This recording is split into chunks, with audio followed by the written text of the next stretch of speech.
Hey, how you doing? This is Tom, and this is Tom's Radio Room Show. And guess what I've got? Yep, it's another radio from Jeff's collection. This is a very unusual but very common radio back in the day. This is a Passport. That's the name of the radio. And it's made by Jewel, Jewel. It's a model PR111.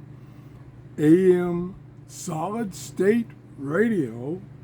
He bought this from a seller on Estes for $15. It's been recapped and recalibrated by his good friend at the Radio Doctor. And it's very unusual style. Let me show it to you. This is the original box. And here are the original, earbuds. Old-fashioned hearing aid looking rear earbuds. And there's the radio. And notice something? You can barely see, I didn't even notice it before, the tuning dial is buried down in there. Down in that little tiny hole. I get the light just right, I can see the number 6. Got a carrying strap, one of those plastic ones. It gets kind of hard. That one's not too bad. Has a jack there for the earphone, tuning knob.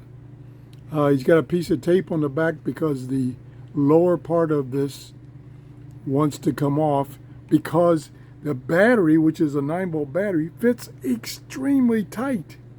You can see it's raised up a little bit there. I couldn't figure out exactly how to get it in there so that it would close properly. So I'm just going to leave it alone. You can turn it on. And we'll tune it here very quickly. There's the beginning. Ooh, very stiff, jerky tuning.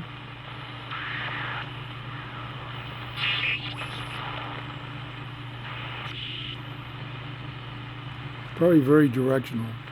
That's kind of how it exploded. There we go. In the towable RV segment. Whoa. That's an interest rate sensitive yeah, it's directional. environment, from in terms of that purchase.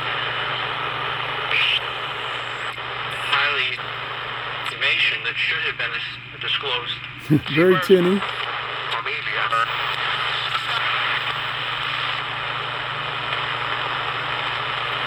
That's it. He said he bought it because it's he liked the style of it. He says it's a very poor performer, which we just noticed. But I'm in my office, so I've got a lot of interference. Not a bad little radio. It's a shame it doesn't receive better. Probably if I took it to a different room or took it outside, it would do better.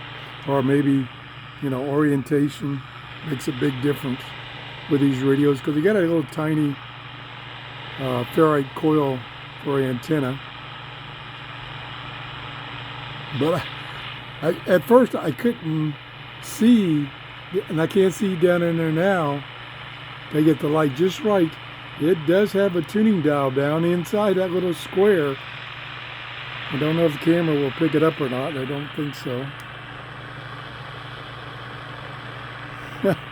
Pretty wild. I think Jeff is exceeding his radio collection beyond mine. I have like over 400 radios, and I think Jeff is catching up to me because I've just started buying just a few new radios and no old radios at all, unless I catch one at the garage sale or thrift store.